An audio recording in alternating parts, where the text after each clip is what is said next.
Goeiedag en welkom by NG Vera Park se digitale bediening. In vandag se preek gaan ons saam kyk na Psalm 32.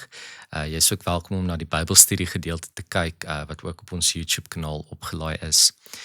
Voordat ons vandag saam met Psalm 32 gaan lees, kom ons bid en ons dank die Here dat ons vandag sy woord kan ontvang en vra hom om dit in ons harte te seën. Hemelvader, dankie vir die voorreg wat ons het om in vryheid ook ons geloof te kan vier op hierdie manier. Maak ons harte leerbaar en Here, ons kom dankie dat ons 'n Bybel kan hê, dat ons daaruit kan lees, daaruit kan leer van U, van onsself, van ons naaste, van ons samelewing en ook uiteindelik hoe om daaruit te leef. En ons vra Here dat U vandag hierdie woord in ons harte sal seën, dat U ons opreg dankbaar daarvoor sal maak, sodat ons ook sal leer om daaruit te leef. Amen.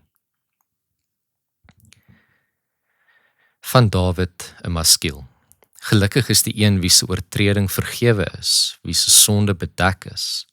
Gelukkig is die mens vir wie die Here sondeskuld nie toereken nie, en in wie se gees geen bedrog is nie. Toe ek stil gebly het, my gebeente broos geword onder my gekreun die hele dag. Ja, dag en nag was die hand swaar op my. My lewenskrag het weggekwyn soos in die hitte van die somer. My sonde het ek teenoor U erken. My sondeskuld het ek nie bedek nie. Ek het gedink ek wil my oortredings teenoor die Here bely, en U het my sondeskuld vergewe. Dit is waarom elke getroue volgeling tot U moet bid, terwyl die geleentheid daar is. Die geluid van 'n groot watervloed sal hom nie bedek nie. U bied vir my beskutting, U vrywaar my van nood. Met jubelkrete van bevryding omring U my. Ek wil jou insig gee, ek wil jou die pad leer wat jy moet loop. Ek wil jou raad gee, my oog oor jou hou. Moet julle nie soos 'n perd, soos 'n muil sonder verstand gedra nie. Met toom en stang moet sy krag beteel word, anders bly hy nie by jou nie. 'n Goddelose het baie smarte, maar wie op die Here vertrou, troue liefde omring hom. Verbly julle in die Here, en juig regverdig is, ja, jubel dit uit, almal met opregte harte. Ek is seker almal van ons het al hierdie gevoel van skuld met ons saamgedra. Ons betree nou 'n tyd in die kerklike jaar wat baie belangrik is. Eintlik is nie dat ander tye nie belangrik is nie, maar lydingstyd het 'n spesiale plek in die kerklike jaar, want dit nooi ons tot introspeksie. Dit nooi ons om ons gebrokenheid te erken, om uiteindelik ook hoe ons is na die Here toe te gaan, om ons te leer om nederig te raak, om ons harte oop te maak en onsself te ontbloot voor God. Dit nooi ons uit om te groei in ons verhouding met die Here, ons verbintenis met hom te vier en ook uiteindelik by hom te skuil. Nou, julle kan seker onthou waar eintlik hierdie bediening begin het.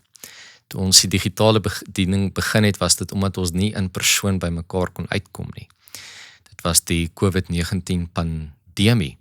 Iets wat dalk so lank terug voel en tog kan ons nog steeds dit baie goed onthou. Julle kan onthou toe almal met maskers moes rondloop, toe ons nie uit ons huise kon uitgaan nie, toe ons nie by mekaar kon kom om saam die lewe te vier nie, om eredienste te kon hou nie. Baie van ons het ook groot verlies gehad. Jy het dalk iemand verloor aan die dood as gevolg van die COVID-19 pandemie. Baie van ons het smarte gehad met werk, ekonomiese lyding gehad. Dit was definitief 'n tyd van waar die wêreld eintlik saam gelei het, waar die wêreld hierdie siekte eintlik gevoel het, of jy nou self COVID gehad het of nie. Ons was van die mense wat, ek en Estie het COVID gekry net so voor Kersfees. Ons moes al ons Kersfeesplanne kanselleer. Dit sou die eerste keer gewees het wat ons Kersfees gehou het. Ons was baie opgewonde daaroor en toe kom alles net so tot stilstand. En ek dink tot 'n groot mate wat hierdie gebrek aan beweging beteken het in die lyding van COVID, is vir my 'n goeie beeld van wat lyding uiteindelik is. Lyding maak dat ons moeilik beweeg, dat jy stadig vorentoe gaan. Nou as jy miskien konflik met iemand gehad het, verhouding wat seer gekry het, sal jy weet hoe dit voel. jy sukkel om te dink, jy sukkel om te werk, jy sukkel om vorentoe te beweeg. Dit maak jou magteloos. En wanneer ons praat oor lyding, dan is ons geneig om baie keer daaraan te dink net in terme van liggaamlike lyding of geestelike lyding, in terme van siek wees of gebrek aan sekuriteit. Maar hierdie Psalm nooi ons tot 'n nuwe insig van wat lyding is. Lyding is vervreemding van God. Lyding is daardie ding wat ons losmaak van God. Lyding is sonde. Nou, wanneer ons praat oor sonde, kan ons baie lank daaroor praat van wat is dit, hoe definieer ons dit, maar uiteindelik gaan dit oor 'n gebrek aan 'n verbintenis. Sonde gebeur binne in 'n konteks van verhoudings. Nie net met mense om ons nie, maar ook in ons verhouding met God. Dit is die ding wat breek, wat afbreek tussen ons en God. En wanneer ons daardie sondeskuld vir onsself hou, wanneer ons dit wegsteek, wanneer ons dit dra en dit nie in die openbaar, wanneer ons dit nie bely nie, dan breek dit ons liggaamlik en geestelik af. So nou is die vraag, wat is dan nou die groot sonde? Wat is dan nou die groot pandemie waaronder ons vandag ly? Nie die COVID-19 pandemie nie, maar die pandemie wat eintlik so oud is soos die mensdom self. En dit word hier in vers 9 in hierdie waarskuwing uiteindelik onderskryf wanneer hy sê hierdie beeld van die hardkoppige perd wat nie wil toegee nie, wat sy eie kop wil volg, wat nie wil submit is die Engelse woord nie. En ek dink vandag is dit die probleem waarmee ons sit in hierdie wêreld. Ons is baie meer selfgerig, baie individualisties, baie hardkoppig en ons gebruik hierdie woordjie trots om ons hardkoppigheid so bietjie minder te maak as wat dit eintlik is. Maar hierdie selfgerigte, individualistiese, selfgesentreerde lewe is die pandemie wat ons verbintenis met God vandag versteur. En hierdie Psalm gee vir ons 'n mate van 'n resep om te sê, maar wat kan ons daaraan doen? As ons nou sê, maar weet jy wat, goed, ek besef, ek is nie altyd in 'n goeie gevoel met my Vader in die hemel nie. Ek is nie altyd in goeie gevoel met my naaste of met myself nie. Die groot gebod natuurlik om die Here, jou God lief te hê, jou naaste lief te hê soos jouself. En liefde kan nie gebeur wanneer ons in hierdie toestand van selfsug leef nie. Liefde is iets wat uitvloei, wat verhoudings laat floreer, nie net met mense om ons nie, maar ook ons verhouding met onsself. Baie van ons sukkel verskriklik met lief wees vir onsself, nê. Dit is 'n ding wat ons baie moeilik leer. En hierdie Psalm sê vir ons dat wanneer ons bely, wanneer ons hierdie gebrokenheid en hierdie hardkoppigheid en hierdie selfsug bely, is dit soos 'n las wat van ons skouers afkom.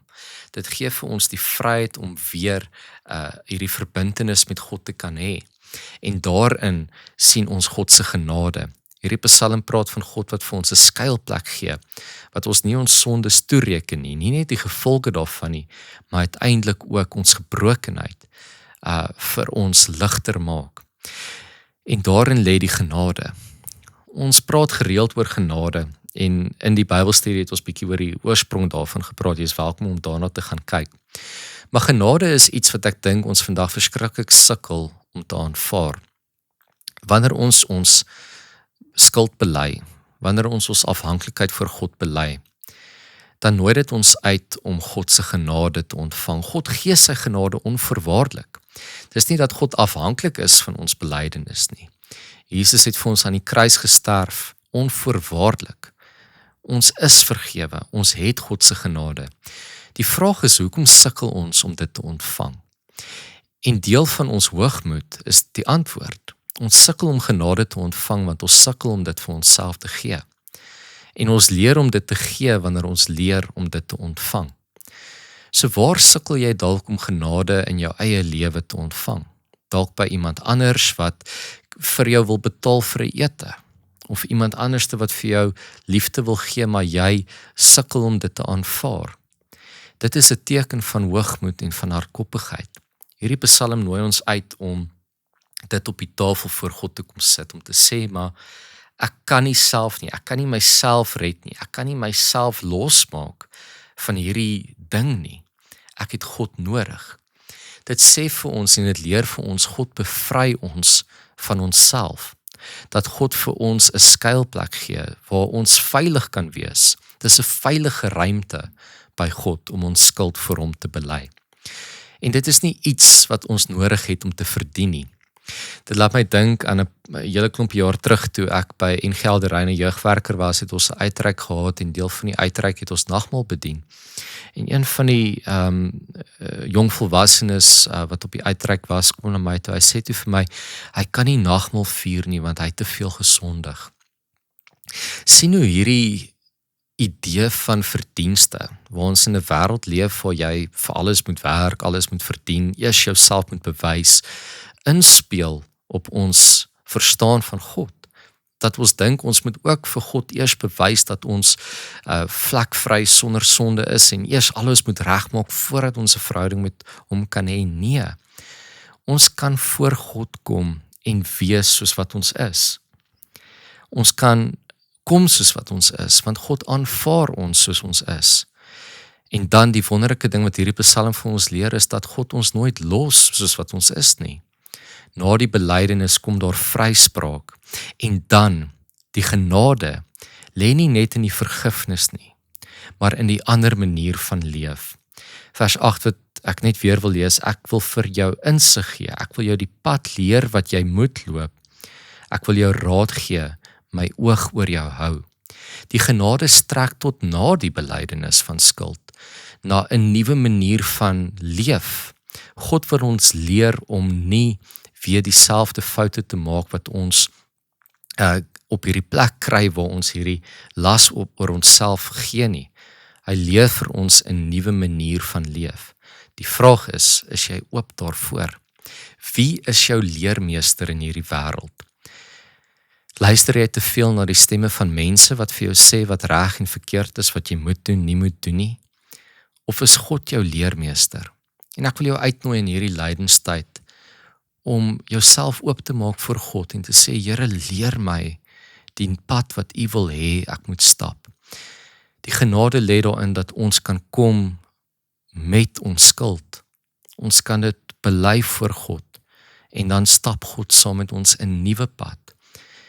En hierdie kontras hier in vers 10 wat sê, 'n goddelose het baie smarte, maar wie op die Here vertrou, troue liefde omring hom. Hoor die liefde daarso. Die goddelose, die een wat soos daai hardkoppige perd is wat nie gery wil word nie, wat sy eie kop wil volg, sy eie ding wil doen.